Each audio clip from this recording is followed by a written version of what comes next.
good to speak in Malayalam. Enjoy the translation. We both are from one assembly back in India, Trivandrum Gospel Hall, Kumudi Assembly. വിശുദ്ധ ബൈബിളിൽ നിന്നൊരു വാക്യം പ്രാരംഭമായിട്ട് വായിക്കട്ടെ. രാജാക്കന്മാരുടെ രണ്ടാം പുസ്തകം 2 Kings, രണ്ടാം അധ്യായം അതിന്റെ ഒന്നാമത്തെ വാക്യം. 2 Kings chapter 2 verse 1. And it came to pass when the Lord was about to take up Elijah into heaven by a whirlwind, that Elijah went with Elisha with Gilgal. നാം ഇതിന്റെ 1 മുതൽ 12 വരെയുള്ള വാക്യങ്ങളാണ് ചിന്തിക്കുന്നത്. പക്ഷേ അതിന്റെ ഒന്നാമത്തെ വാക്യം സമയക്കുറവുകൊണ്ട് അത് മാത്രം വായിക്കാൻ ആണ് ആഗ്രഹിച്ചത്. This morning we will be focusing on chapter 2 verse 1 to 12. എനിക്ക് ലഭിച്ചിരിക്കുന്ന സമയം 12:10 വരെയാണ്. ഞാൻ അതിനോട് വിശ്വസ്ത പുലർത്തും. I will be speaking to 12:10. ഈ അനുഗ്രഹീത സമയത്തിനായി ഞാൻ ദൈവത്തെ സ്തുതിക്കുന്നു. I thank God for this blessed time. വളരെ സന്തോഷത്തോടു കൂടിയാണ് ഞാൻ ഇന്ന് നിങ്ങളുടെ മധ്യേ നിൽക്കുന്നത്. It is very joyful for me to stand before all of you. ഞാൻ ആദ്യമായി ഈ സഭയിലേക്ക് വരുന്നത് ഏതാണ്ട് ഒരു ക്വാർട്ടർ സെഞ്ചുറിക്ക് മുമ്പാണ്, 4 നൂറ്റാണ്ടുകൾക്ക് മുമ്പാണ്. The last time I was here was probably a quarter century back. 2003 August. 2003 in August. അന്ന് ബ്രദർ C.S. മാത്യൂസ് മറ്റു പലരും ഉണ്ടായിരുന്നു. The previous members were here, C.S. Matthew and others. അതേ സഭയിലേക്ക് വീണ്ടും ഒരു പ്രാവശ്യം കൂടെ വരുവാൻ എനിക്കൊരു അവസരം ലഭിച്ചതിൽ ഞാൻ സന്തോഷിക്കുന്നു. I'm so happy to have another opportunity to come and be here with all of you. സഭയോടുള്ള നന്ദിയും പ്രത്യേകിച്ച് സഭയ്ക്ക് വേണ്ടി അത് ചെയ്ത പ്രിയ ജോയ് തുടിയൻ ബ്രദറിനോടുള്ള നന്ദി ഞാൻ അറിയിക്കും. At this time I thank Brother Joy and the assembly for giving me this opportunity. ഞാൻ അന്ന് വന്നപ്പോൾ ഫ്രണ്ടിലെ നിയോൺ ബോർഡിന് മുമ്പിൽ നിന്ന് എടുത്തൊരു ഫോട്ടോ ഇപ്പോഴും എൻ്റെ കയ്യിലുണ്ട്. I still have a picture of me standing in front of the church. ഇന്ന് ആ ഫോട്ടോ ഞാൻ വന്നിറങ്ങി ഞാൻ എൻ്റെ വൈഫിനെ അത് കാണിച്ചു. എനിക്കത് കണ്ടപ്പോൾ വലിയ സന്തോഷം തോന്നി. I was very happy to see the church once more. ഒരു പ്രാവശ്യം കൂടെ അതേ സഭയിലേക്ക് വരുവാൻ ഇടയായി. നന്ദിയോടെ ഞാൻ സ്തുതിക്കുന്നു. I thank God once again for this opportunity. ഞാൻ എൻ്റെ പ്രവർത്തനങ്ങളെ കുറിച്ച് അധികം പറഞ്ഞ സമയം നഷ്ടപ്പെടുത്തുവാൻ ആഗ്രഹിക്കുന്നില്ല. I don't want to take too much time giving you a description of my ministries. എൻ്റെ ഒരു വെബ്സൈറ്റ് ഉണ്ട്, അത് sunnythomas.org എന്നുള്ളതാണ്. I have a website, sunnythomas.org. അതിൽ ഏകദേശം 40-50ഓളം ഓഡിയോ ലൈഫ് ടൈമിൽ record ചെയ്തതുണ്ട്. There are about 40 to 50 audio recordings on that website. മറ്റ് literature പലതും ഉണ്ട് അതിനകത്ത്. There's also some other literature as well. അതിലെ ഒന്നാമത്തെ പ്രസംഗം അത് എപ്പോഴും ഒന്നാമത്തെ തന്നെയാണ്, എന്നെ ശക്തനാക്കുന്നത്. One who strengthens me. One of the first sermons, if not the first one on that website, is the one who strengthens me. അത് ജീവിതത്തിൽ പ്രയാസങ്ങളും പ്രതിസന്ധികളും നേരിടുന്നവർക്ക് വേണ്ടി ഞാനത് ശുപാർശ ചെയ്യപ്പെടാറുണ്ട്. That was one that I shared even today for those who are going through difficult times in their lives. എന്നാൽ കൂടുതലും സുവിശേഷ പ്രഭാഷണങ്ങളാണ് അതിൽ ഉൾക്കൊള്ളിച്ചിട്ടുള്ളത്. But most of it is messages on the gospel. വെളിപ്പാട് പുസ്തകത്തെ അധികരിച്ചിട്ടുള്ള ഒരു ബുക്ക് അതിലുണ്ട്, PDF ഫോർമാറ്റിൽ, The Last 7 Years. There's a PDF in the book of Revelation for the last 7 years as well. ഇംഗ്ലീഷിലും മലയാളത്തിലും അത് വെബ്സൈറ്റിലുണ്ട്. Both languages are there, English and Malayalam. അതിന്റെ print out എടുക്കാവുന്നതാണ്. And we can take a printout of the PDF. 2022 ഞങ്ങൾ കാനഡയിലേക്ക് വന്നിരുന്നു. In 2022 we came to Canada. അന്ന് Montreal അസംബ്ലിയിൽ വെച്ചാണ് അത് അൺവെയിൽ ചെയ്തത്. And then I shared this with the assembly at Montreal. Montreal, Halifax ആ സ്ഥലങ്ങളിൽ അത് വ്യാപകമായി പ്രചരിച്ചിട്ടുണ്ട്. And I've shared this with the other assemblies in Halifax as well. അടിസ്ഥാനപരമായി ഞാനൊരു സുവിശേഷ പ്രസംഗകനാണ്. At the base of it, I am a gospel preacher. എന്റെ സുവിശേഷ പ്രസിദ്ധീകരണങ്ങൾ ഞാൻ പോകുന്ന രാജ്യങ്ങളിലെല്ലാം അത് വിതരണം ചെയ്യാറുണ്ട്. And I share the gospel in the different places that I go to as well. അത് പ്രാവചനികമായ ഒരു പുസ്തകമാണത്. അതിലൊരെണ്ണം Last 7 Years. It is a prophetic book which I also share the last 7 years. അതിൽ താല്പര്യമുള്ളവർക്ക് അതിന്റെ പ്രിന്റ് ഔട്ട് എടുത്ത് വായിക്കാവുന്നതാണ്. If anyone is interested, please feel free to take a printout from the website. ഇന്ന് ഞാൻ പ്രസംഗിക്കാൻ പോകുന്നതും അതിന്റെ പ്രത്യേകമായ ഒരു വിഷയമാണ്. Today also I would like to speak on a very specific passage. ഏലിയാവ് അഗ്നിമയ രഥങ്ങളിൽ ഉൽപ്രാപണം ചെയ്യപ്പെടുന്നതാണ് ഇന്ന് നമ്മുടെ വിഷയം. And it's talking about Elijah being taken up to heaven. അത് വാസ്തവത്തിൽ നമ്മെ സംബന്ധിച്ച് പുതിയ നിയമ വിശ്വാസിയുടെ പ്രത്യാശ വർദ്ധിപ്പിക്കുന്നതാണ്.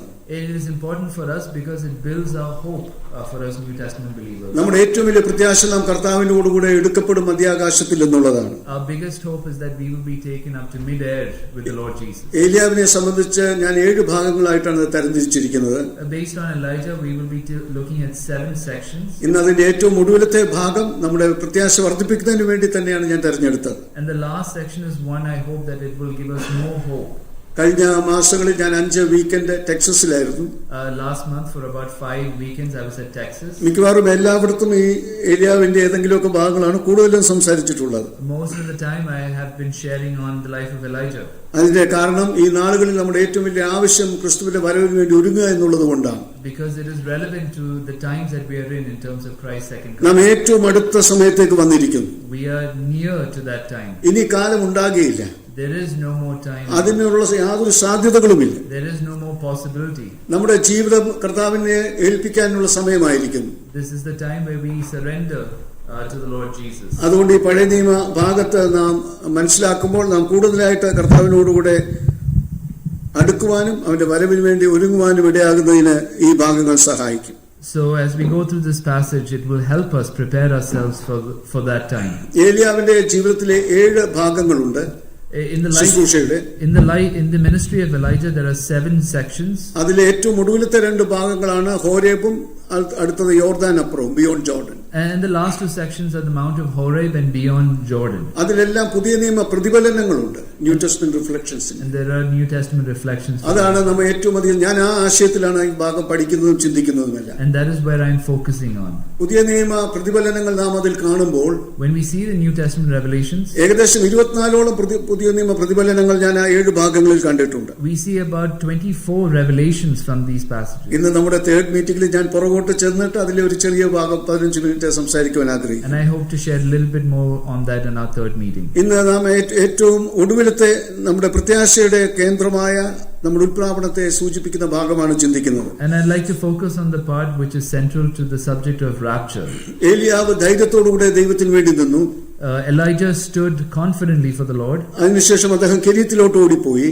And then he ran away. അനേക പുതിയ നിയമർത്ഥങ്ങൾ അവിടെയുണ്ട്. There's a lot of New Testament references. അതിനുശേഷം സാരഫത്തിലേക്ക് അദ്ദേഹം ചെന്നു. Then he went to Zarephath. അവിടെ വെച്ച് തന്റെ ശുശ്രൂഷ ശക്തീകരിക്കപ്പെട്ടു. His ministry was strengthened over there. ദൈവം പ്രാർത്ഥനയ്ക്ക് ഉത്തരം നൽകുമെന്നുള്ള വിശ്വാസം എനിക്ക് വർദ്ധിച്ചത് അവിടെ വെച്ചാണ്. He was strengthened that the Lord answers prayers. തന്റെ ജീവിതത്തിലെ ഏറ്റവും പ്രധാന ശുശ്രൂഷ കർമ്മേലിലെ അനുഭവങ്ങളാണ്. One of his main ministries was on the Mount Carmel. നമ്മളെ കുറിച്ചെല്ലാം ദൈവം ആഗ്രഹിക്കുന്ന അനുഗ്രഹീതമായ ഒരു ശുശ്രൂഷയുണ്ട്, കർമ്മേലിന്റെ അനുഭവമുണ്ട്. What God wants from all of us is a blessed ministry like that he had in Mount Carmel. അതിനുവേണ്ടി നമ്മളെ ക്രമീകരിക്കുന്ന ഭാഗങ്ങളാണ് അതിനു മുമ്പുള്ള കെരീത്തും കെരീത്തും സരാഫത്തുമല്ല. And the previous experiences were those preparing him for those ministries. കർമ്മേലിൽ വെച്ച് താൻ അനുഗ്രഹീതമായ ശുശ്രൂഷ ചെയ്ത് ദൈവത്തിന് വേണ്ടി വിജയം വരിക്കുകയുണ്ടായി. There was a victorious ministry that he had on Mount Carmel.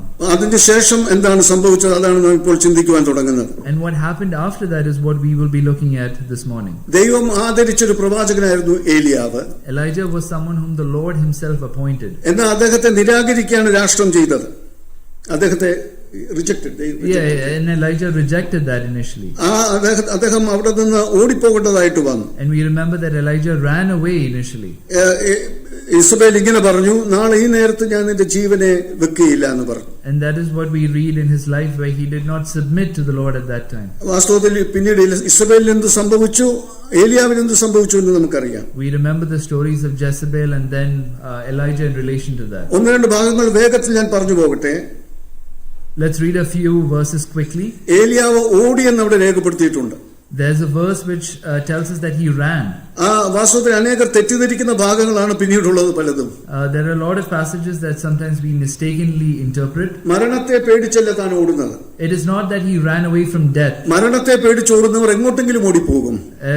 Anyone who's scared from death will run anywhere. എന്നാൽ കൃത്യമായ ഉദ്ദേശത്തോടും ലക്ഷ്യത്തോടും കൂടിയാണ് ഏലിയാവ് ഓടിയത്. But we remember that Elijah ran with a purpose to a specific location. അത് ഹോരേബിലോട്ടുള്ള ഓട്ടമായിരുന്നു. He ran to Horeb. കാരണം ഒരു ഭക്തനും അവനിൽ തന്നെ ശക്തനല്ല. Because no godly person is strengthened by himself. കർത്താവ് നമ്മളെ ശക്തീകരിക്കുമ്പോഴാണ് നമുക്ക് ശക്തി ലഭിക്കുന്നത്. It is only when the Lord strengthens us that we are strengthened. അതുകൊണ്ടാണ് പൗലോസ് പറഞ്ഞത്, ഞങ്ങളുടെ പ്രാപ്തി ദൈവത്തിന്റെ ദാനം, our sufficiency is from God. ദൈവത്തിന്റെ ദാനം മാത്രമാണത്. ബേർശേബയിൽ തന്റെ ദാസനെയാക്കി. Then he went to Beersheba. അതിനുശേഷം അദ്ദേഹം തന്നെ അവിടെ നിന്ന് ഓടുവാൻ തുടങ്ങി. And then he ran by himself. അവിടെ മറ്റൊരു ഭാഗം തെറ്റിദ്ധരിക്കുന്ന ഭാഗമുണ്ട്. There's another passage that sometimes we mistaken. ഏലിയാവ് മരിക്കുവാൻ ആഗ്രഹിച്ചു എന്ന് അവിടെ രേഖപ്പെടുത്തിയിട്ടുണ്ട്. Elijah wanted to die. അനേകർ അത് സംശയിക്കാറുണ്ട് ആ ഭാഗം എന്തുകൊണ്ടാണെന്ന്. Many doubt of why he wanted that. ഏലിയാവ് മരിക്കുവാൻ ആഗ്രഹിച്ചത് ശരിയാണ്. It is right that he wanted to die, എന്നാൽ അത് മരണത്തെ പേടിച്ചല്ല. but it is not because he was scared of death. കാരണം രൂപാന്തരപ്പെടുവാൻ ആഗ്രഹിക്കുന്നവർ മരണത്തെ ആഗ്രഹിക്കും, രൂപാന്തരപ്പെടുവാനിരിക്കുന്നവർ മരണത്തെ ആഗ്രഹിക്കും. Because those who want to be glorified or transfigured still want death. പൗലോസ് ഒരിക്കൽ ഇങ്ങനെ പറഞ്ഞു, ജീവനോടെ ശേഷിക്കുന്നവർ രൂപാന്തരപ്പെടുമെന്ന്. For even the Apostle Paul in the New Testament mentions that glorification. അപ്പോൾ തന്നെ പൗലോസ് പറഞ്ഞു, വിട്ടുപിരിഞ്ഞ് ക്രിസ്തുവിനോടുകൂടെ ആയിരിക്കുന്നത് ഉത്തമമെന്ന് താൻ എഴുതിയുണ്ടായി. And we remember what the Apostle Paul says, that it is good for me to be away from the body and with the Lord Jesus. എനിക്ക് മരിക്കുന്നത് ലാഭമെന്നും പൗലോസ് പറഞ്ഞു. It is gain for me to die is what Paul says. രൂപാന്തരപ്പെടുവാൻ ആഗ്രഹിക്കുമ്പോൾ തന്നെ മരിക്കുന്നത് ലാഭമാണ്. ഏതാണ് ദൈവത്തിന്റെ ഇഷ്ടം, അത് ദൈവം തിരഞ്ഞെടുക്കട്ടെ.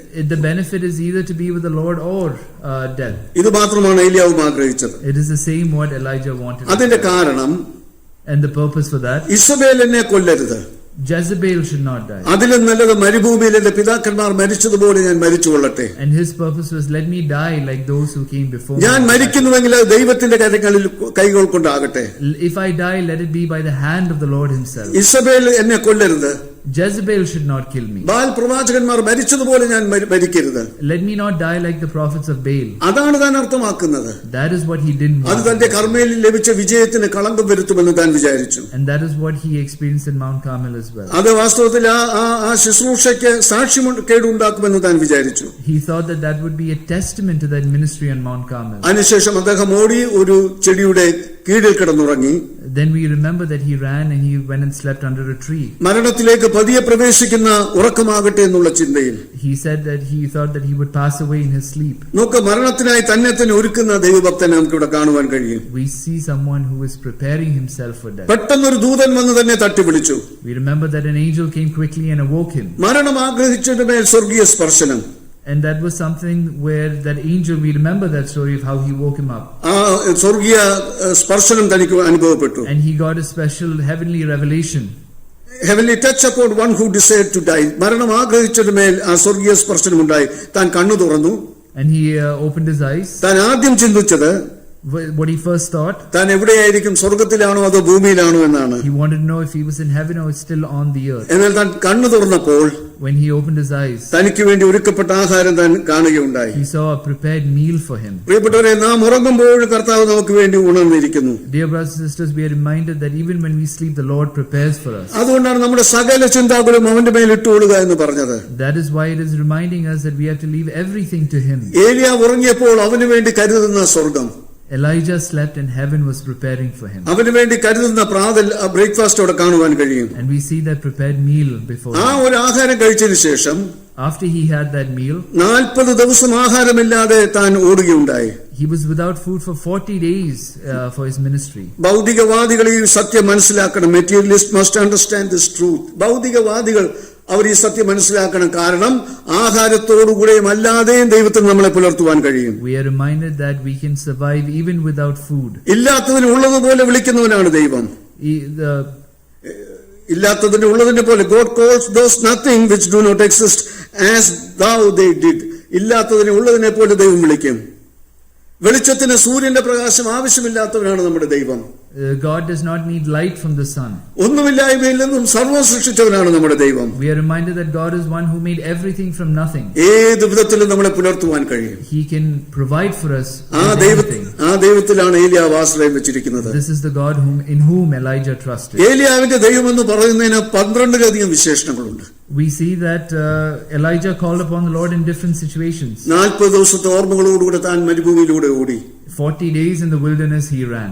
ആ വാസ്തവത്തിൽ ഇസ്രായേൽ മക്കൾ സഞ്ചരിച്ച ആ 40 വർഷം ആ ഓർമ്മയോടുകൂടെ 40 ദിവസം താൻ സഞ്ചരിച്ചു. And this mirrors the 40 years that Israel was in the wilderness. അദ്ദേഹം ഇവിടെ ഭക്ഷണം കഴിച്ചില്ലെങ്കിലും ആ മന്നയുടെ ബലം താൻ പ്രാപിച്ചു.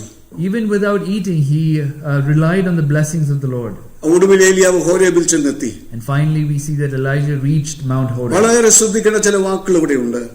And there are some precious thoughts that we can see from there. ഏലിയാവ് ഹോരേബിലാണ് എത്തിയിരിക്കുന്നത്.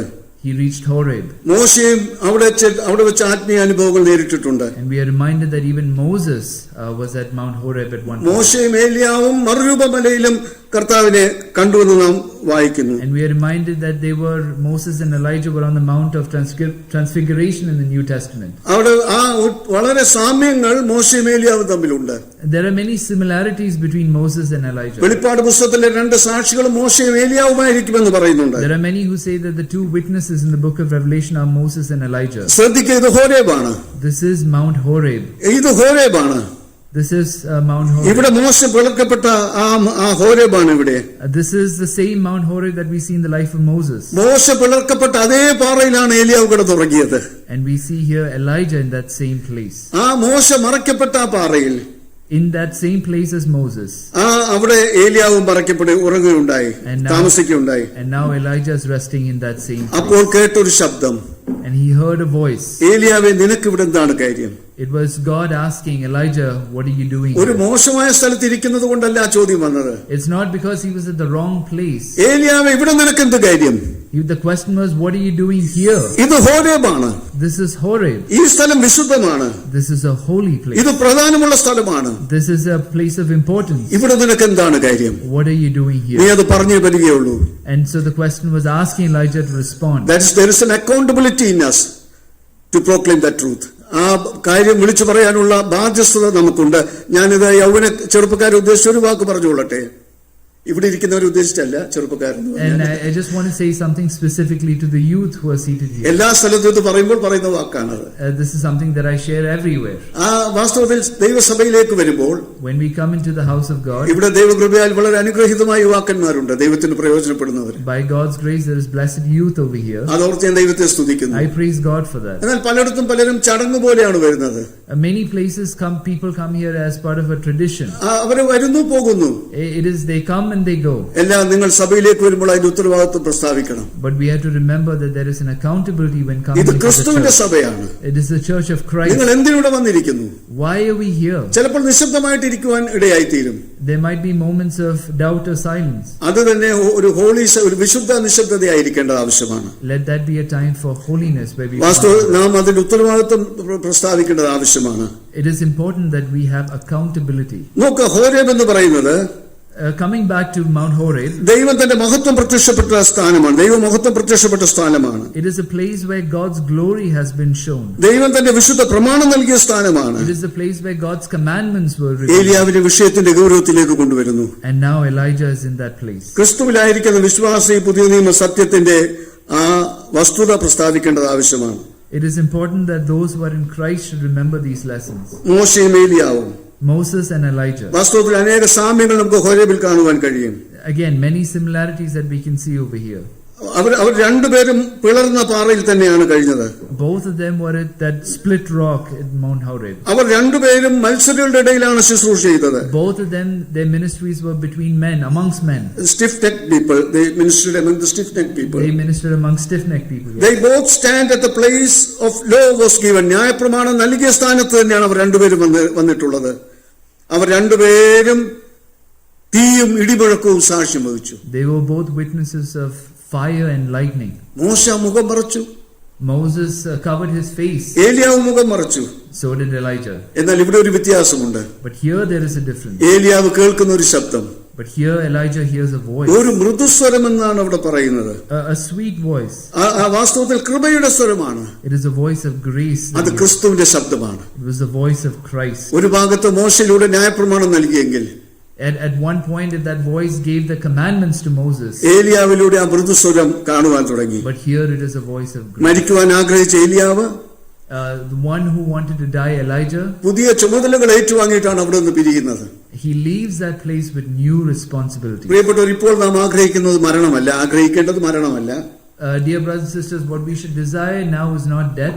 അത് അതിന്റെ വഴിക്ക് വന്നോളും, ദൈവം തന്റെ സമയത്ത് ചെയ്യും. That it will happen according to the plan of the Lord. ഇപ്പോൾ നാം ചിന്തിക്കേണ്ടത് നമ്മുടെ ചുമതലകൾ എന്തെല്ലാമാണെന്നാണ്. Now what we must be thinking is, what is my responsibility? സഭയോടുള്ള ചുമതലകൾ എന്തെല്ലാമാണ്? What is my responsibility towards the church? സുവിശേഷീകരണത്തിനുള്ള ചുമതലകൾ എന്തെല്ലാമാണ്? Regarding the gospel. അത് ചിന്തിക്കേണ്ട സമയമാണ്. That is what we should be മരണം thinking about. ആഗ്രഹിച്ച ഏലിയാവ്, the one who desired death, Elijah, 4 പുതിയ ചുമതലകളുമായി താൻ അവിടെ നിന്ന് മുന്നോട്ട് he പോകും. left with more than 4 responsibilities. ഇതാണ് അഗ്നിമയ രഥങ്ങളിലേക്ക് വരുന്നതിന്റെ പ്രാഥമിക പാഠമെന്ന് പറയുന്നത്. And this is what this section continues with. ഇനി നമുക്ക് ഇന്നത്തെ പ്രധാന ചിന്തയിലേക്ക് പ്രവേശിക്കണം. Coming to the main section for today. ഏലിയാവ് അഗ്നിമയ രഥങ്ങളിലേക്ക് പ്രവേശിക്കുവാൻ പോകുന്നു. Elijah is going to different places now. ഏലിയാവിന്റെ ഉൽപ്രാപണം അടുത്തു വരുന്നു. His rapture, his time to be taken. അദ്ദേഹം യോർദാന്റെ അപ്പുറത്തേക്ക് കടക്കുന്നു. He is going beyond the Jordan. അതിൽ അനുഗ്രഹീതമായ ഒരു ആത്മീകാർത്ഥമുണ്ട്. There is a blessed spiritual thought that we can take. അതിനു മുമ്പായിട്ട് ഞാൻ ഇങ്ങനെ പറയട്ടെ. Let me say this now. ഏലിയാവിന്റെ ഒടുവിലത്തെ യാത്രാ വഴികൾ ശ്രദ്ധിക്കുക. Let's focus on the journey of Elijah. Israel ഏത് വഴികളിലൂടെ കനാനിൽ പ്രവേശിച്ചുവോ, the same way that the people of Israel traveled, അതേ വഴികളിലൂടെ ഏലിയാവ് യോർദാൻ കടന്ന് കനാന്റെ അപ്പുറത്തേക്ക് പോകുന്നു. is the same way that Elijah travels. നമ്മുടെ ക്രിസ്തീയ ജീവിതം ഇങ്ങനെ തന്നെയാണ്. It is the same with our Christian life too. നാം എങ്ങനെ ഈ ഭൗതികതയിലേക്ക് പ്രവേശിച്ചുവോ, how we came here, അതുപോലെ തന്നെ നാം ഇവിടുന്ന് മടങ്ങി പോകേണ്ടത് ആവശ്യമാണ്. is how we will return at one ഇവിടെ point. ഉള്ളതെല്ലാം നമുക്ക് ഉപയോഗിക്കാം, അതിന് യാതൊരു തടസ്സവുമില്ല. All that we have can be used over here. പക്ഷെ ഒരു ദിവസം നാം ഇത് വിട്ട് സ്വർഗത്തിലേക്ക് പ്രവേശിക്കേണ്ടവരാണ്. But we will have to leave all that we have at one point and go to heaven. അനേകർ കർത്താവിനെ സാക്ഷിക്കുവാൻ ആ സമയത്ത് മുന്നോട്ട് വന്നു. Many at this point came and testified. ഒബദ്യാവിനെ പോലുള്ളവർ മുന്നോട്ട് വന്നു. Prophets like Obadiah. ബാലിന് മുട്ടുമടക്കാത്ത 7000 പേർ അവിടെ മുന്നോട്ട് വന്നു. Many people came and stood who did not bow their knees to Baal. പ്രവാചക ശിഷ്യന്മാരെയും ഇപ്പോൾ കാണുവാൻ തുടങ്ങി. Now there are disciples within the prophets. കർമ്മേലിൽ വരെ ഏകനായിട്ടാണ് താൻ ശുശ്രൂഷ ചെയ്തത്. If we remember at Carmel there was only one Elijah. എന്നാൽ തന്റെ ശുശ്രൂഷയുടെ വിജയമായിരുന്നു അത്. But this is the victory of his ministry. അനേകരെ ധൈര്യത്തോടുകൂടെ പരസ്യസാക്ഷികളാക്കാൻ ഏലിയാവിന് കഴിഞ്ഞു. That because of him many are now confident to stand for the Lord. ഞാൻ പലപ്പോഴും പറയും പ്രിയപ്പെട്ടവരെ, this is something that I share. ഇത് പ്രസംഗിക്കുമ്പോഴെല്ലാം ഞാൻ മനസ്സിലാക്കുന്നത് ഞാൻ എത്രയോ അശക്തനാണ് ഇത് വിശദീകരിക്കാൻ എന്നുള്ളതാണ്. When I share this, I often remind myself of how weak I am to share this message. ഞാൻ വിശദീകരിക്കുന്നതിലും എത്രയോ ഉന്നതമാണ് തന്റെ ശുശ്രൂഷകൾ. How great his ministries are, the Lord's. ഏറെ താമസിയാതെ ഏലിയാവിന്റെ സ്വർഗ്ഗാരോഹണ വാർത്ത പ്രചരിച്ചു തുടങ്ങി. And now we come back to the life of Elijah, and he is going towards that last point. അദ്ദേഹത്തെ ദൈവം ഇറക്കിക്കൊണ്ടുവരുന്നു കനാനിന് പുറത്തേക്ക്. The Lord is directing him in his steps. ആ വഴികളൊന്ന് ശ്രദ്ധിക്കുക. Let us refocus to that. എങ്ങനെ Israel കനാനിലേക്ക് പ്രവേശിച്ചുവോ അതേ വഴികളിലൂടെ തിരിച്ച് ഏലിയാവ് മുന്നോട്ട് പോകുന്നു. It is the same path like the people of Israel. നമ്മുടെ ക്രിസ്തീയ ജീവിതവും ഇതുമായിട്ട് വളരെ ബന്ധമുണ്ട്. It is the same to our Christian lives as well. ഈ ലോകത്തിലെ ജീവിതവുമായിട്ട് ഇതിന് ബന്ധമുണ്ട്. It matters to us in this world as well. അദ്ദേഹം ഗിൽഗാലിൽ കുറച്ചു നാൾ ഉണ്ടായിരുന്നു.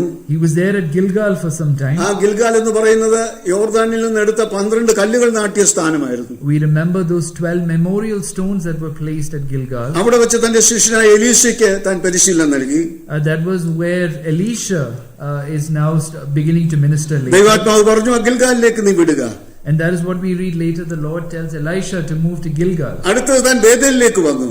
Then he moves to Bethel. ആ ബേഥേൽ എന്ന് പറയുന്നത് യാക്കോബുമായി ദൈവം ഇടപെട്ട സ്ഥാനമാണ്. We remember that it was at Bethel that God revealed himself to Jacob. കനാൻ പ്രവേശനത്തിൽ ഇസ്രായേൽ ഉറപ്പാക്കിയ ഒരു സ്ഥലമാണ് ബേഥേൽ എന്ന് പറയുന്നത്. And it was the place where the Lord strengthened the people of Israel when they were wandering in. അവിടെ വെച്ച് ഏലിയാവ് എലീശയോട് ഇങ്ങനെ പറഞ്ഞു. And what we read Elijah telling Elisha, നീ ഇവിടെ താമസിച്ചോളൂ. why don't you stay here? എലീശ പറഞ്ഞില്ല, ഞാൻ നിന്നെ വിടുകയില്ല. Elisha said, I will not leave you. 2 സ്ഥലങ്ങൾ കഴിഞ്ഞു. 2 places have now passed. മൂന്നാമത്തെ സ്ഥലമെത്തി. Now we come to the third place. എരിഹോ എത്തി. We reach Jericho. കനാന്റെ ഉള്ളിൽ പ്രവേശിക്കുവാൻ കോട്ടമതിൽ ദൈവശക്തിയാൽ ഇടിച്ചു കളഞ്ഞ സ്ഥലമാണ് എരിഹോ എന്ന് We പറയുന്നത്. remember the story of the walls falling down in Jericho. ദൈവത്തിന്റെ ശക്തി ദൈവജനത്തിന്റെ ശബ്ദത്തിൽ വ്യാപരിച്ചാൽ എങ്ങനെ ഇരിക്കുമെന്നുള്ളതാണ് എരിഹോ നമ്മളെ പഠിപ്പിക്കുന്നത്. It was a reminder of God's power through the voices of people. നാം എത്ര ശബ്ദം ഉയർത്തിയാലും അതിന് യാതൊരുവിധ പ്രസക്തിയുമില്ല. No matter how loud we shout, it won't have any effect. എന്നാൽ അതിൽ ഒരു അല്പം ദൈവത്തിന്റെ ശക്തി വ്യാപരിക്കുമ്പോൾ കോട്ടകളെ അത് ഇടിച്ചു കളയും. But if the Lord's power is there, even walls and fortresses can come ക്രിസ്തീയ down. ശുശ്രൂഷയിൽ വളരെയധികം അർത്ഥമുണ്ട്. And this is how a Christian ministry goes as well. ആ എരിഹോയിൽ നിന്നും താൻ പുറത്തേക്ക് വന്നു. And now even he passed from Jericho, ഗിൽഗാലിൽ നിന്ന് ബേഥേലിലേക്ക്, Gilgal to Bethel, ബേഥേലിൽ നിന്ന് എരിഹോവിലേക്ക്, Bethel to now Jericho. അതിനുശേഷം യോർദാനിലേക്ക് കടന്നു വരുന്നു. And now we see them moving towards വളരെ Jordan. ശ്രദ്ധിക്കേണ്ട ഒരു ഭാഗമാണത്. And it's a place of importance. കനാനിലേക്ക് പ്രവേശിക്കുവാൻ യോർദാനെ ദൈവം വിഭജിച്ചു. The Lord used the river of Jordan for the people of Israel before as well. അത് മരണനദിയാണ് യോർദാൻ. It shows death. ആത്മീകമായ ഒരു അർത്ഥം ദൈവജനത്തിനുണ്ട് മരണത്തെ വിഭജിക്കുമ്പോൾ. And it reflected the spiritual victory over death. ക്രൂശിലാണ് നാം അത് കാണുന്നത്. And we see that on the cross. യോർദാൻ പാട്ടുകളിൽ പോലും മരണനദി എന്നാണ് പറയുന്നത്. And we see that in the songs as well.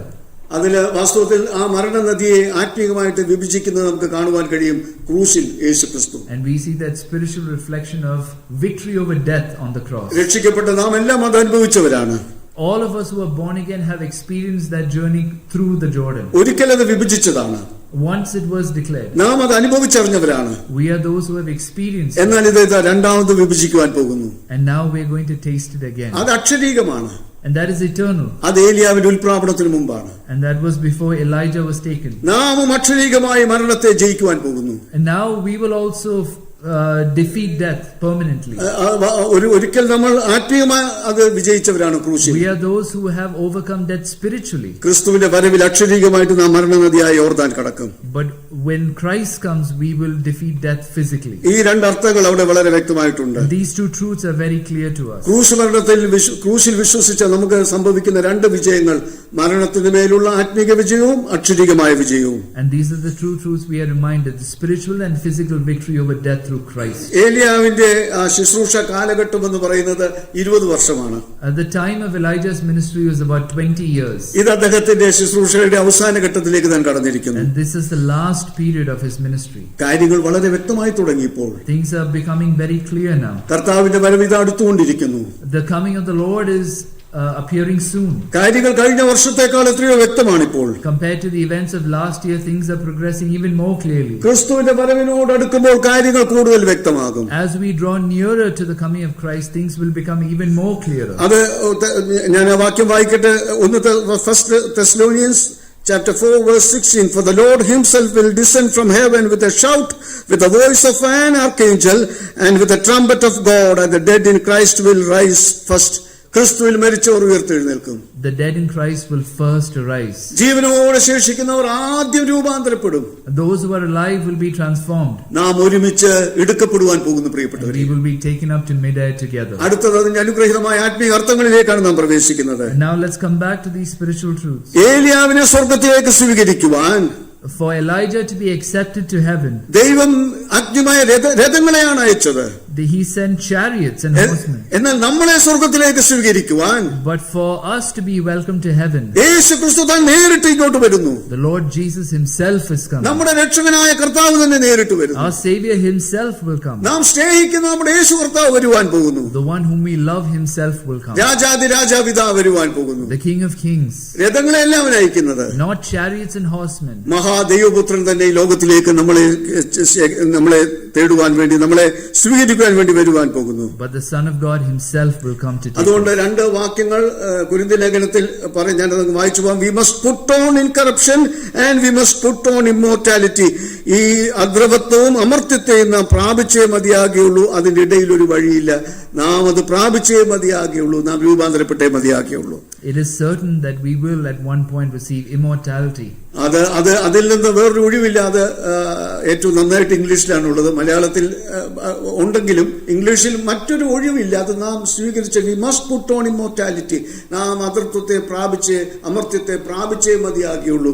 അത്ര ശക്തമായിട്ടാണ് കർത്താവായ യേശു ക്രിസ്തു വരവിൽ വിശ്വാസികളായിത്തിരിക്കുന്നത്. And that is what the Apostle Paul is reminding us, that nothing else will happen. What the Lord says will happen about immortality. ഇപ്പോൾ ഏലിയാവ് പറഞ്ഞു, now Elijah says, എലീശയോട് പറഞ്ഞു, he talks to Elisha, നീ ഇവിടെ താമസിച്ചു കൊടുക്കുക. പിന്നെ പറഞ്ഞു, നീ ഇവിടെ താമസിച്ചു, യു സ്റ്റേ ഹിയർ, നീ ഇവിടെ താമസിച്ചു കൊടുക്കുക.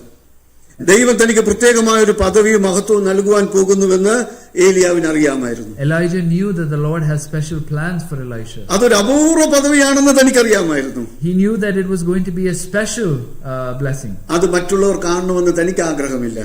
He didn't want others to see that spiritual കാരണം താൻ ഒരു പ്രസിദ്ധിയും പ്രശംസയും ആഗ്രഹിക്കുന്നില്ല.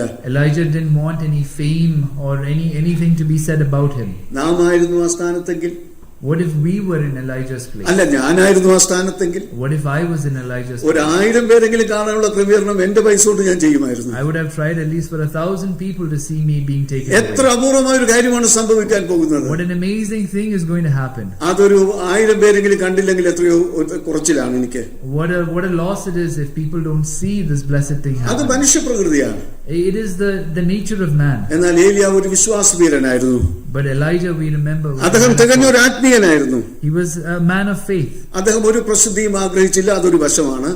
He didn't want any fame. എന്നാൽ അതിലുപരി, and more than that, താൻ സ്വർഗ്ഗാരോഹണം ചെയ്യുമ്പോൾ when he reaches heaven, തന്നെ പുറകോട്ട് വലിക്കുന്ന യാതൊരു കെട്ടുപാടും ഉണ്ടാകരുതെന്ന് താൻ ആഗ്രഹിച്ചു. as he approached, he didn't want anything holding him back from the പ്രിയപ്പെട്ടവരെ, Lord. ഇന്ന് നാം ആഗ്രഹിക്കേണ്ടത് അതാണ്. And that is what we should be desiring. ഇന്ന് today. കർത്താവിന്റെ വരവ് സംഭവിച്ചാൽ If the coming of Christ happens നമ്മളെ today, പുറകോട്ട് വലിക്കുന്നതൊന്നും ഈ ലോകത്തുണ്ടാകുവാൻ പാടില്ല. there should be nothing that pulls us back. ഇതിലുമൊക്കെ എത്രയോ ഉന്നതമായിട്ടുള്ളതിലേക്കാണ് നാം We പ്രവേശിക്കുന്നത്. are going to things far greater. ഏലിയാവ് ആഗ്രഹിച്ചത് സ്നേഹബന്ധങ്ങൾ പോലും ഉണ്ടാകുവാൻ പാടില്ലെന്നാണ്. Elijah wanted even no relationships to hold him തന്നെ back. പുറകോട്ട് വലിക്കുന്ന ഭൗതിക സ്വത്തുക്കളൊന്നും തനിക്ക് അവിടെ ഇല്ല. He didn't have any wealth to hold him back, പക്ഷേ ഹൃദ്യമായ സ്നേഹബന്ധങ്ങൾ ഉണ്ടായിരുന്നു. but he had relationships of love. അത് പിരിയുന്നത് പ്രയാസകരവുമായിരുന്നു. It was painful to part with Elisha. നമ്മെ സംബന്ധിച്ചും അങ്ങനെ കാണാം. Even in our lives, we have these relationships, അതിലുപരി ലൗകികമായ പല കെട്ടുപാടും ഉണ്ടാകാൻ സാധ്യതയുണ്ട്. and there might be other things that pull us back. അത് ഉണ്ടാകരുതെന്ന് ഈ ഭാഗം നമ്മളെ പഠിപ്പിക്കുന്നു. But the Word of God is reminding us that we should look for കർത്താവിന്റെ വരവ് അടുക്കും തോറും as the coming of Christ draws near. നാം ഇങ്ങനെ തന്നെ ചിന്തിക്കേണ്ടത് ആവശ്യമാണ്. Let us think like this. പൂർണ്ണമായ ഏകാഗ്രതയിൽ, Towards പൂർണ്ണമായ മനസ്സൊരുക്കത്തിൽ, preparation of heart, as the preparation of heart, തന്നെ സ്വർഗാരോഹണം ചെയ്യാൻ ഒരുക്കുന്ന ദൈവദാസൻ. we have to be those who prepare ourselves to be taken to the ആ Lord. പൂർണ്ണമായ കോൺസെൻട്രേഷനിലാണ് താൻ പോകുവാൻ ആഗ്രഹിക്കുന്നത്, ഏകാഗ്രത. And that is what we see in the life of Elijah as well, full preparation to meet the Lord. നാമും പൂർണ്ണ മനസ്സൊരുക്കത്തോടുകൂടെ ആയിരിക്കണം കർത്താവിനെ എതിരേൽക്കേണ്ടത്. And let us be the same way. ഇത് ക്രിസ്തുവിനെ പഠിപ്പിച്ചിട്ടുണ്ട്. And this is what Christ teaches as well. സുവിശേഷങ്ങളിൽ കർത്താവ് തന്റെ വരവിനെ കുറിച്ച് പറയുന്ന ഭാഗങ്ങളിൽ Whenever he talks about this in the Gospels, ഒരു ഭാഗം പ്രത്യേകം ശ്രദ്ധേയം, ഒരു വാചകം ശ്രദ്ധേയമാണ്. there is one thing that he mentions very specifically. മനുഷ്യപുത്രൻ വരും, The Son of Man will come. വീണ്ടും വരും, He will come again. എന്നാൽ നിങ്ങൾക്കുണ്ടാകേണ്ടത് And what you should have, അവനെ എതിരേൽക്കാനുള്ള പ്രാഗൽഭ്യമാണ്, മനസ്സൊരുക്കമാണ്. and it is the preparedness that you should be having. അത് വാസ്തവത്തിൽ ഇവിടെയും നമുക്കത് കാണുവാൻ കഴിയും. And that is what we see here as well. പൂർണ്ണമായ മനസ്സൊരുക്കത്തോടുകൂടെ സ്വർഗത്തിലേക്ക് പ്രവേശിക്കുവാൻ ആഗ്രഹിക്കുന്ന ദൈവദാസൻ, A full prepared man of God waiting to be taken. എല്ലാ പുതിയ നിയമ വിശ്വാസികൾക്കും ഇതൊരു മാതൃക തന്നെയാണ്. This is an example for all New Testament saints. ഏലിയാവും എലീശയും. Elijah and Elisha here. ഏലിയാവ് എലീശയെ ശക്തമായി സ്വാധീനിച്ചു. He influenced. Elijah influenced Elisha strongly. വളരെ എലീശ വളരെ സ്വാധീനിക്കപ്പെട്ടിട്ടുണ്ട് ഏലിയാവിന്റെ ജീവിതത്തിലൂടെ. Elisha was greatly moved by the life of ഇവിടെ ഈ Elijah. സഭയ്ക്കുള്ള ഒരു പാഠമുണ്ട്. And that is what another lesson we can take. ഒരു ഭാഗത്തെ ശുശ്രൂഷയിൽ നിന്ന് വിട്ടുപോകുന്ന ദൈവദാസൻ, A person who is leaving the ministry. മറുഭാഗത്ത് പുതിയ ചുമതലകൾ ഏൽക്കുന്ന ദൈവദാസൻ. Others who are ready to take on that ministry. ഗുരുവും മാതൃകയാണ്, ശിഷ്യനും മാതൃകയാണ്. For both the disciple and the mentor. രണ്ടുപേരും ഒരുപോലെ മാതൃകയാണ്. Both are examples. എലീശയുടെ ജീവിതം വളരെയധികം സ്വാധീനിക്കപ്പെട്ടു ഏലിയാവിനാൽ. And Elisha, we remember, was greatly touched by the life of Elijah. ആ വാസ്തവത്തിൽ പൂർണ്ണമായി തന്നെ ശുശ്രൂഷയ്ക്ക് ഒരുക്കുന്ന എലീശയെ നമുക്ക് കാണുവാൻ കഴിയും. And over here we see an Elisha who's fully prepared for the ministry. തന്നെ പുതിയ ചുമതലകൾ എടുക്കുവാൻ ഒരുക്കുന്ന എലീശയെ നമുക്ക് കാണുവാൻ കഴിയും. We see an Elisha who's ready to take on new responsibilities. ഗുരുവും മാതൃകയാണ്. Master and disciples both are examples. രണ്ടുപേരും മാതൃകകളാണ്. ഗുരുവും മാതൃക, ശിഷ്യനും മാതൃകയാണ്. അത് ഏകദേശം പൗലോസും തിമോഥെയോസും എന്ന പോലെ. And we see an example like this in the New Testament for Apostle Paul and Timothy. സഭയിൽ ഇവർ രണ്ടുപേരും ഉണ്ടാകണം. Two people or many in the assembly. സഭയിൽ തിമോഥെയോസ് ഉണ്ടാകണമെങ്കിൽ for a Timothy to be in the church, പൗലോസ് ഉണ്ടാകണം. we should have an Paul. സഭയിൽ പൗലോസ് ഉണ്ടായാൽ If there is a Paul, തിമോഥെയോസ് ഉണ്ടായിരിക്കും. we should have a Timothy in the church. ഏലിയ ഉണ്ടായാൽ If there's an Elijah, എലീശ ഉണ്ടായിരിക്കും. we should have an Elisha as well. എലീശ ഉണ്ടെങ്കിൽ അതിന്റെ അർത്ഥം ഏലിയാവ് ശുശ്രൂഷ ചെയ്തിട്ടുണ്ട്. If there's an Elisha ready for ministry, that meant there was an Elijah before that. പ്രിയപ്പെട്ടവരെ, ദൈവം നമുക്ക് നൽകിയിട്ടുള്ള ശുശ്രൂഷകൾ ഏറ്റവും അനുഗ്രഹീതമാണ്.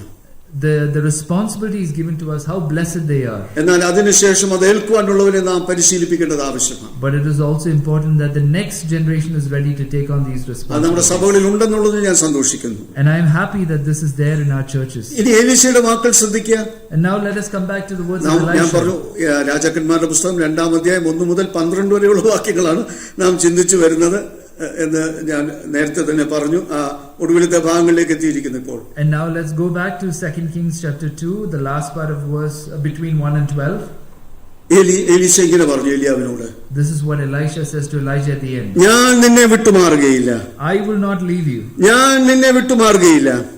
I will not leave you, is what ഞാൻ നിന്നെ Elisha said, അത്യന്തം സ്നേഹിക്കുന്നു. because I love you, നീ എനിക്ക് മാതൃകയായിരിക്കും. because you are my example, നിന്റെ വിശ്വാസം ഞാൻ മുറുകെ പിടിക്കും. because your faith I will hold on to. മഹാദൈവത്തിനായി ഞാൻ നിന്നെ പോലെ ശുശ്രൂഷ ചെയ്യും. I will behave and work like you before the Lord. ശ്രദ്ധിക്കുക, അടുത്ത ഏറ്റവും ശക്തമായ ഭാഗത്തിലേക്ക് നാം കടന്നു വരുന്നു. Now notice this part. ഏലിയ ഒടുവിൽ കനാനിൽ നിന്ന് പുറത്തേക്ക് വരുവാൻ തുടങ്ങുന്നു. Elijah is now crossing Canaan. മരണനദിയെ വിഭജിച്ച് പുറത്തേക്ക് വന്നു. Now we remember that spiritual example of crossing death. എവിടേക്കാണ് അദ്ദേഹം ഇനി പോകുന്നത്? ശ്രദ്ധിക്കാതെ Now we have to pay attention to where he is going next. ഒരു പ്രത്യേകമായ ദൈവ പദ്ധതി അനുസരിച്ചാണ് താൻ ഇപ്പോൾ അവസാനത്തെ യാത്ര ചെയ്യുന്നത്. All of this is according to the sovereign plan of God. അതിനു മുമ്പായിട്ട് ഞാൻ ഒന്ന് രണ്ട് കാര്യങ്ങളും കൂടെ പറഞ്ഞു പോകട്ടെ. There are a few things that I want to say. ഏലിയ വിട്ടുപിരിയുന്നത് ആ ശിഷ്യന്മാർക്ക് ദുഃഖമാണ്. Elijah leaving brought a lot of sorrow to his disciples. ഏലിയ വിട്ടുപിരിയുന്നത് എലീശയ്ക്ക് ദുഃഖമാണ്. It was sorrowful for Elisha that Elijah was leaving. അവരുടെ സ്നേഹക്കൂട്ടായ്മ അവസാനിക്കുവാൻ പോകുന്നു. This was the end of their relationship. അത് പ്രയാസം തന്നെയാണ്. It is painful. നമുക്കറിയാം, ആത്മീയ കൂട്ടായ്മകൾക്ക് ഭംഗം വരുന്നത് പ്രയാസമാണ്. നമുക്ക് It is very painful when there is a break in relationships in this world. In fellowship. എന്നാൽ വസ്തുത എന്നാൽ ചില സന്ദർഭങ്ങളിൽ സംഭവിച്ചേ മതിയാകുകയുള്ളൂ. And in some situations this must happen. പ്രവാചകന്മാർക്ക് വലിയ ആകാംക്ഷയായി. There was great hope and ശിഷ്യന്മാർക്ക്, പ്രവാചക ശിഷ്യന്മാർക്ക്, with the prophets and the disciples. അവർ പലതും അദ്ദേഹത്തോട് പറയുവാൻ തുടങ്ങി. എലീശയോട് The prophets, the disciples mentioned a lot of things to Elisha. എലീശയോട് പറയുന്നു, And Elisha responds. നിങ്ങൾ മിണ്ടാതിരിപ്പീൻ. He says, "Be quiet." നിങ്ങൾ മിണ്ടാതിരിപ്പീൻ. Be quiet is what ഇപ്പോൾ Elisha വേണ്ടത് വിശുദ്ധമായ നിശബ്ദതയാണ്. said. And now what is needed is holy silence. ഏറ്റവും മഹത്തായത് സംഭവിക്കുവാൻ പോകുന്നു. Now what is going to happen is of greatness. മനുഷ്യ ശബ്ദം ഇവിടെ കേൾക്കേണ്ടതായിട്ടില്ല. This is not a time for human voice to be. നിങ്ങൾ മിണ്ടാതിരിപ്പീൻ. It is a time to be quiet. ഏറ്റവും വിശുദ്ധമായത് ഇപ്പോൾ സംഭവിക്കും. Something that is holy and great is going to ഇതുവരെ happen. സംഭവിക്കാത്തത് ഇപ്പോൾ സംഭവിക്കും. Something that has not happened before will happen ഇവിടെ now. വേണ്ടത് വിശുദ്ധിയാണ്. Now what is needed is അത് holiness. നിശബ്ദതയിൽ പോലും ആ വിശുദ്ധി ആവശ്യമാണ്. And even in silence, holiness is expected. അതിപ്പോൾ സംഭവിക്കുവാൻ പോകുന്നു. And now it is going to happen. പ്രിയപ്പെട്ടവരെ, ഒരു നാൾ സ്വർഗത്തിൽ ഒരു വാതിൽ തുറക്കും. And one day, dear brothers and sisters, a door is going to open in heaven. ഒരു നാൾ ഒരു വാതിൽ തുറക്കും. അപ്പോൾ ഇവിടെ കയറി വരിക എന്നൊരു ശബ്ദം നാം കേൾക്കും. And at that time there'll be a voice that says, "Come up here." ഇവിടേക്ക് കടന്നു വരിക എന്നൊരു ശബ്ദം നാം കേൾക്കുവാൻ പോകുന്നു. നമ്മുടെ സ്വന്തം ചെവി തന്നെ അത് കേൾക്കുവാൻ പോകുന്നു. Our own ears will hear that. ഏലിയാവ് യോർദാൻ വിഭജിച്ചു. Elijah goes to Jordan. ദൈവസഭയുടെ ഉൽപ്രാപണ സമയം നാം മരണത്തിന്റെ മേൽ ജയം നേടും. And again we are reminded of victory over death. ഏലിയാവ് യോർദാൻ കടന്നു. Now Elijah crosses the Jordan. ഇനി നീങ്ങുന്ന സ്ഥാനം ഒന്ന് ശ്രദ്ധിച്ചു നോക്കിയേ പ്രിയപ്പെട്ടവരെ. And now we have to focus on how. അതിന് വലിയൊരു പ്രത്യേകതയുണ്ട്. There's a great significance. വലിയൊരു പുതിയ നിയമ അർത്ഥമുണ്ട് അതിന്. There's a great New Testament example. അത് വാസ്തവത്തിൽ അദ്ദേഹം ചെല്ലുന്നത് ഞാനിങ്ങനെ പറയും. Elijah crossed over Jordan. He went down to the plain against Bethpeor, the valley near Nebo. Nebo പർവ്വതത്തിനരികെയുള്ള താഴ്വരയിലേക്കാണ് താൻ ഇപ്പോൾ ചെന്നത്. Now he is coming towards Mount Nebo. അതിനൊരു പ്രത്യേകതയുണ്ട് അതിന്. There is a significance with Mount Nebo. അവിടെ എവിടെയോ ആണ് മോശെ അടക്കം ചെയ്തത്. That is around that area is where Moses was buried. കൃത്യമായ സ്ഥലം നമുക്ക് അറിഞ്ഞുകൂടാ. The exact location is unknown. എന്നാൽ ആ സ്ഥലം അവിടെ എവിടെയോ ആണ്. But that location is where അവിടെയാണ് Moses ദൈവം was മോശെ buried. അടക്കിയത്. That is where the Lord buried Moses. പ്രിയപ്പെട്ടവരെ, അവിടത്തേക്കാണ് ഏലിയാവ് ആ സമീപത്തേക്ക് കടന്നു വന്നിരിക്കുന്നു. Now that is where Elijah is moving towards. നാം ഇതാ കർത്താവ് വരുമ്പോൾ എടുക്കപ്പെടുവാൻ പോകുന്നു. Now we come back to our situation when the Lord Jesus comes back. പുതിയ നിയമവിശ്വാസികൾ, New Testament saints. പക്ഷെ നാം ഇന്ന് എവിടെയാണ് നിൽക്കുന്നത്? But where are we today? നമ്മുടെ പിതാക്കന്മാരുടെ കല്ലറയുടെ സമീപത്ത്. We are in the midst of the graves of our forefathers. നമ്മുടെ പ്രിയപ്പെട്ടവരുടെ വിട്ടുപിരിഞ്ഞ പ്രിയപ്പെട്ടവരുടെ പൂർവ്വന്മാരുടെ കല്ലറയുടെ സമീപത്ത്. അത് ഇന്ത്യയിലായാലും ലോകത്തെവിടെയായാലും. Wherever we are in the midst of where our forefathers have been buried. ഈ ഭൂമിയിൽ തന്നെയാണത്. On this earth. ആ ഭാഗത്തേക്ക് നാം കടന്നു വന്നിരിക്കുന്നു. And now we come to that part. ഒരു ഭാഗം അവിടെ കൃത്യമായിട്ടുള്ളത്. One significant verse. മോശെ അടക്കിയ സ്ഥാനം അതാണ്. That's where Moses was buried. എന്താണ് ആ സ്ഥാനം? അത് വിളിച്ചു പറയുന്നത്. And that is why that place is called out over here. മരിച്ച വിശുദ്ധന്മാർ ഉയർക്കുമെന്നാണ് മോശെ വിളിച്ചു പറയുന്നത്. That is what the life of Moses says, that those who are dead will rise. എന്താണ് ഏലിയാവ് വിളിച്ചു പറയുന്നത്? What is Elijah's testimony? ജീവനോടെ ശേഷിക്കുന്നവർ രൂപാന്തരപ്പെടുമെന്ന്. Those who are alive too will be raised up. മോശെ വിളിച്ചു പറയുന്നു മരിച്ച വിശുദ്ധന്മാർ ഉയർക്കും. Moses reminds us that those who are dead will rise up in Christ. ഏലിയാവ് പറയുന്നു ജീവനോടെ ശേഷിക്കുന്നവർ രൂപാന്തരപ്പെടുമെന്ന്. And Elijah reminds us that those who are left alive will also rise up in Christ. അനേക funeral service സംസ്കാര ശുശ്രൂഷകൾ ഞാൻ ചെയ്തിട്ടുണ്ട്. I have attended and ministered in many funeral services. കൊരിന്ത്യർക്ക് എഴുതിയ ഒന്നാം ലേഖനം 15-ാം അധ്യായം വളരെയധികം തവണ ഞാൻ അതിന്റെ പല വാക്യങ്ങളും വിശദീകരിച്ചു. I often read from 1 Corinthians chapter 15. അനേക വിശുദ്ധന്മാരുടെ കല്ലറകളുടെ സമീപത്ത് നിന്നുകൊണ്ട് ഞാൻ അത് വിളിച്ചു പറഞ്ഞു. And I have said that before many tombstones. ഇന്നും അതിലെ സത്യങ്ങൾ അവസാനിച്ചിട്ടില്ല. And those truths still carry on. എന്നെ സംബന്ധിച്ച് ലോകാത്ഭുതങ്ങളിൽ ഒന്നാണ് ആ അധ്യായം. One of the greatest miracles is that chapter. വലിയൊരു മഹാസത്യമാണ് അതിൽ വിളിച്ചു പറയുന്നത്. There's a great truth that is being shouted from that chapter. വാസ്തവത്തിൽ പൗലോസിനെ കൊണ്ട് ദൈവാത്മാവ് അത് എഴുതിച്ചപ്പോൾ, when the Spirit of God led the Apostle Paul to share that, അത് പുതിയൊരു തിയറി ആയിരുന്നില്ല. it was not a new theory. പഴയ നിയമത്തിൽ അതിന്റെ നിഴല് ദൈവം നൽകിയിട്ടുണ്ടായിരുന്നു. But it was an Old Testament truth. മരിച്ച വിശുദ്ധന്മാർ ഉയർക്കുമെന്നും ജീവനോടെ ശേഷിക്കുന്ന രൂപാന്തരപ്പെടുമെന്നും പൗലോസാണ് ആ പുതിയ നിയമസത്യം വിളിച്ചു പറയുന്നത്. It is the Apostle Paul who declares in the New Testament that those who are dead in Christ will rise and those who are alive too will be taken to the Lord. എന്നാൽ അതിനും എത്രയോ മുമ്പ് തന്നെ ദൈവം പഴയ നിയമത്തിൽ ആ സത്യം നിഴലായി പറഞ്ഞിരുന്നു. But how blessed it is that thousands of years before the Lord declared. മോശ പറയുന്നത് മരിച്ച വിശുദ്ധന്മാർ ഉയർക്കുമെന്ന്. Moses declares the same thing. ഏലിയാവ് പറയുന്നത് ജീവനോടെ ശേഷിക്കുന്നവർ രൂപാന്തരപ്പെടുമെന്ന്. And Elijah declares the same as well. For the Lord himself will descend from heaven with a shout, with the voice of an archangel, and with the trumpet of God, and the dead in Christ will rise first. നേരത്തെ നമ്മൾ വായിച്ച അതേ ഭാഗ്യമാണ്. And the dead in Christ will rise first. മരിച്ച വിശുദ്ധന്മാർ ആദ്യം ഉയർത്തേ മതിയാകുകയുള്ളൂ. And that is what we read again from 1 Thessalonians, that the ones who are dead in Christ will be the first ones to rise. ജീവനോട് ശേഷിക്കുന്നവർ രൂപാന്തരപ്പെട്ടേ മതിയാകുകയുള്ളൂ. And the ones who are alive will be transformed. ഏലിയാവും എലീശയും ഒന്നിച്ചു നടന്നു. Now we're coming back, Elijah and Elisha are walking. പിരിയുവാനുള്ള സമയമായി കഴിഞ്ഞു. It is the time to part. തന്റെ ശിഷ്യന്റെ ആവശ്യം തനിക്കറിയാം.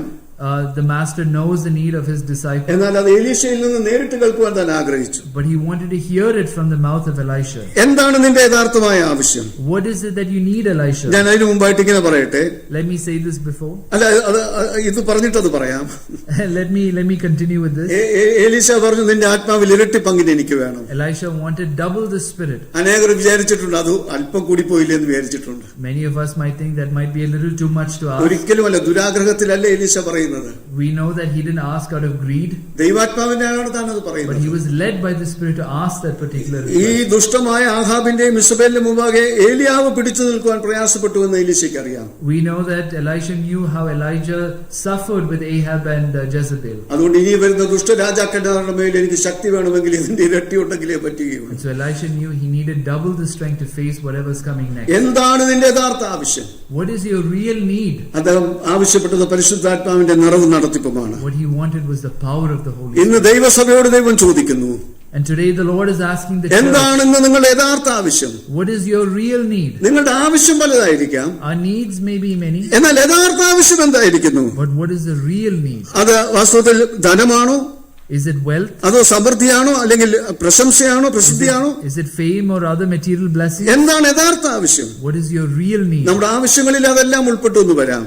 We might add all these things. എന്നാൽ യഥാർത്ഥ ആവശ്യം എന്താണ്? But what is the real? ഈ മണിക്കൂറിൽ യഥാർത്ഥ ആവശ്യം എന്താണ്? At this hour, what is the real need? വാസ്തവത്തിൽ അതുകൊണ്ടാണ് ലൂക്കോസിന്റെ സുവിശേഷത്തിൽ പറഞ്ഞത്, പിതാവിനറിയാം നിങ്ങളുടെ ആവശ്യങ്ങൾ, നിങ്ങൾ പരിശുദ്ധാത്മാവിന്റെ നിറവിന് വേണ്ടി നടത്തിപ്പിന് വേണ്ടി പ്രാർത്ഥിക്കുക. That is what the Lord Jesus in the Gospel according to Luke says. The Lord, the Father knows your needs. പരിശുദ്ധാത്മാവ് ലഭിക്കാൻ പുതിയ വിശ്വാസികൾ പ്രാർത്ഥിക്കേണ്ടത് നാം രക്ഷിക്കപ്പെടുന്ന നിമിഷം ലഭിക്കുന്നതാണ്. The believer does not need to ask for the Holy Spirit. എന്നാൽ ക്രിസ്തീയ ജീവിതത്തിൽ ആത്മാവിന്റെ നിറവും നടത്തിപ്പും നമുക്ക് ആവശ്യമാണ്. But what we need is the power and the direction of the Holy Spirit. ഞാൻ മനസ്സിലാക്കുന്നത് വാച്ച്മാൻ ഇങ്ങനെ എഴുതിയിട്ടുണ്ട്. What I understand, വാച്ച്മാൻ എന്ന് പറയുന്ന ദൈവദാസൻ ഇങ്ങനെ എഴുതി. there was a writer who wrote this. Watchman. അദ്ദേഹം ഇങ്ങനെ എഴുതിയിട്ടുണ്ട്, യാക്കോബ് വളരെയധികം വിഷമിച്ചു തന്റെ മകനു വേണ്ടി, യോസേഫിന് വേണ്ടി. Jacob worried a lot for his son Joseph. സഹോദരന്മാർ വന്ന് പറഞ്ഞു യോസേഫ് ജീവിച്ചിരിക്കുന്നു എന്ന് പറഞ്ഞിട്ട് അദ്ദേഹം വിശ്വസിച്ചില്ല. Even when the brothers came and said the father didn't believe. ഒരു വിധത്തിലും അദ്ദേഹം വിശ്വസിച്ചില്ല. At no point did he believe. എപ്പോഴാണ് വിശ്വസിച്ചത്? When did he believe? യോസേഫ് അയച്ച രഥങ്ങൾ കണ്ടപ്പോൾ യാക്കോബിന് ചൈതന്യം എന്ന് വിശ്വസിച്ചു എന്നാണ് രേഖപ്പെടുത്തുന്നത്. It's only when Joseph sent those things back, that is when Jacob believed. നമ്മുടെ കർത്താവ് പറഞ്ഞു, ഞാൻ ചെന്നാൽ കാര്യസ്ഥനെ ഭൂമിയിലേക്ക് അയക്കും. The Lord Jesus said, I will send the comforter. Pentecost നാളിൽ പരിശുദ്ധാത്മാവ് ലോകത്തിലേക്ക് വന്നപ്പോൾ, on the day of Pentecost when the Holy Spirit descended, നമ്മുടെ കർത്താവായ യേശുക്രിസ്തു സ്വർഗ്ഗത്തിലേക്ക് കയറി ദൈവത്തിന്റെ വലത്തുഭാഗത്ത് ഉപവിഷ്ടനായി എന്നുള്ളത് സ്ഥിരീകരിക്കപ്പെട്ടു പ്രിയപ്പെട്ടവരെ. That was the time when the Lord Jesus ascended and took on his ministry role at the right hand of the Father. നമുക്ക് ആവശ്യം ദൈവാത്മാവിന്റെ നടത്തിപ്പും നിറവും ഈ കാലങ്ങളിൽ വളരെ ആവശ്യമാണ്. We are in much need of the power and the leading of the Holy Spirit. എലിയാവ് പറഞ്ഞു, നീ എന്നെ കാണുന്നുവെങ്കിൽ അത് തീർച്ചയായിട്ടും നിനക്കത് കിട്ടുമെന്ന് പറഞ്ഞു. Elijah told Elisha, if you see me go up, then you will receive that. അതിന്റെ അർത്ഥം നീ എന്നെ കാണണമെന്ന് തന്നെയാണ്. And what he wanted was for Elisha to see him go up. കർത്താവായ യേശുക്രിസ്തു സ്വർഗ്ഗാരോഹണം ചെയ്തപ്പോൾ ശിഷ്യന്മാർ നോക്കി നിന്നു, കണ്ടു നിന്നു എന്നാണ് We രേഖപ്പെടുത്തിയിരിക്കുന്നത്. remember that in the New Testament that the disciples looked up as the Lord Jesus ascended. ആ പുനരുദ്ധാന ശക്തിയാണ് ദൈവസഭയുടെ പ്രതീക്ഷ എന്ന് പറയുന്നത്. And that is the hope of the church today. ആ വിധത്തിൽ ക്രിസ്തുവിന്റെ പുനരുദ്ധാന ശക്തി നമുക്ക് ദൈവം ദാനമായി നൽകി. The power of the resurrection is what the church. പ്രിയപ്പെട്ടവർ, ഞാൻ എന്റെ വാക്കുകൾ ഇവിടെ അവസാനിപ്പിക്കട്ടെ. Let me end my words now. സഭയുടെ ഉൽപ്രാപണ സമയത്ത് There is a truth that the church needs to hear. വിശ്വാസികളുടെ ഉൽപ്രാപണം സംഭവിക്കും, അത് നിശ്ചയമാണ്. വിശ്വാസികളുടെ ഉൽപ്രാപണം സംഭവിക്കും. The rapture of the saints is certain and sure. നമ്മെ എവിടെ കാണും? Where will we be? അനേകർ മൊബൈൽ ഫോണിലായിരിക്കും. Maybe we might be on our phones. ഞാൻ അതിനെ വിമർശിക്കുകയല്ല. I'm not saying anything against mobile ഇല്ലാതെ ജീവിക്കാൻ പറ്റിയില്ല. We cannot live without our phones. Bank മൊബൈലിലാണ്. Our banks are on our phones. Travel മൊബൈലിലാണ്. How we travel is on our family phones. മൊബൈലിലാണ്. Our family is on our phones. Road മൊബൈലിലാണ്. Even the map is on our അത് phone. തെറ്റിയാൽ തിരിച്ച് വീട്ടിൽ പോലും പോകാൻ പറ്റുകയില്ല. If we get that wrong, we can't even reach home. You lost the GPS. അതുകൊണ്ട് അതില്ലാതെ പറ്റുകയില്ല. പക്ഷെ അതല്ല ഞാൻ പറയുന്നത്. That is not what I am saying. നമ്മുടെ മനസ്സ് ഹൃദയം എവിടെയായിരിക്കും എന്നുള്ളത്. But where is our heart today? അതെല്ലാം ആവശ്യമാണ്. All those are needed things. എന്നാൽ കർത്താവ് വരുമ്പോൾ നമ്മുടെ ഹൃദയം ഉയരങ്ങളിലായിരിക്കണം. But what the Lord is saying, our heart should be focused. ഏറ്റവും ഒടുവിൽ അത് സംഭവിക്കുവാൻ പോകുന്നു. Now the last part is going to happen now. ഇതാ അത് പ്രത്യക്ഷപ്പെട്ടു. Now the chariots have come. അത് അഗ്നിമയ രഥങ്ങൾ അവിടെ പ്രത്യക്ഷപ്പെട്ടു. The horsemen and chariots have appeared. കൊടുങ്കാറ്റ് അവിടെ പ്രത്യക്ഷപ്പെട്ടു. The storm has come. അത് വാസ്തവത്തിൽ ഉൽപ്രാപണത്തിന്റെ വേഗതയും ശക്തിയുമാണ് കാണിക്കുന്നത്. It shows the power of the rapture. കണ്ണിമയ്ക്കുന്നതിനിടയിൽ with the twinkling of the eye, കണ്ണിമയ്ക്കുന്നതിനിടയിൽ അത് സംഭവിക്കും. അത്ര ശക്തമായിരിക്കും ഉൽപ്രാപണം എന്ന് പറയുന്നത്. The power of the rapture happens within the twinkling of an eye. അത് വളരെ വേഗം സംഭവിക്കും. It will happen very fast. നാം അങ്ങനെയാണ് വായിക്കുന്നത്. In a flash, in the twinkling of an eye, at the last trumpet, the dead will be raised imperishable, and we will be changed. അത് സെക്കൻഡുകൾക്കുള്ളിൽ സംഭവിക്കുന്ന ഒരു കാര്യമാണ്. This is something that happens in seconds. മഹാകവി K V Simon sir ഇങ്ങനെ പറഞ്ഞു, ഞാനത് പറഞ്ഞു പോകാം. 1000 കോടി വാനഗോളങ്ങളെ താണ്ടി, ക്രോസിംഗ് 1,000 crore celestial planets, നാം ഉയരങ്ങളിലേക്ക് എത്തിച്ചേരുമെന്നാണ്. ഞാൻ പലപ്പോഴും ചിന്തിക്കും, ഈ സാറിന്റെ കാലത്ത് ഒരു സൗരയൂഥമേ ഉള്ളായിരുന്നു സയൻസിൽ പഠിക്കാൻ. ഇന്ന് നമുക്കറിയാം അനേകം മിൽക്കി വേസ് ഉണ്ടെന്നുള്ളത്. What I remember is the wisdom that our forefathers had when it comes to things like this.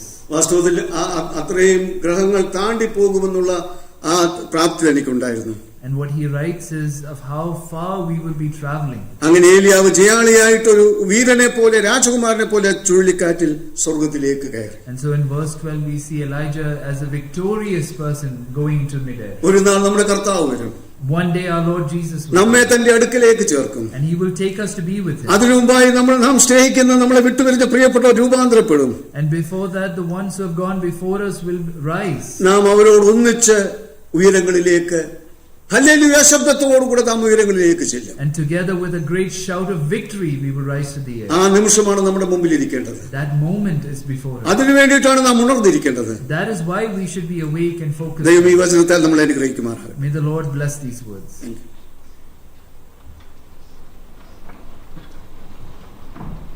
Let us pray. Blessed Father, God and Father of our Savior, the Lord Jesus, what a great privilege it is to hear from your word, Lord. We thank you once again for your great word and your great salvation, and we thank you for your servant, Brother Sonny Thomas, who you gave the grace to speak from, Lord. We thank you for the life of Elijah. We thank you for his ministry, and Lord, thank you for that great hope that you have promised us, Lord. Thank you for not forsaking us, Lord, that one day you will come back. And one day you will take us to be with you in mid-air, and you will wipe away our tears, and there will be joy forever, and we will wear immortality. Thank you for that great hope, Lord. Thank you for reminding us that we have that privilege, that hope.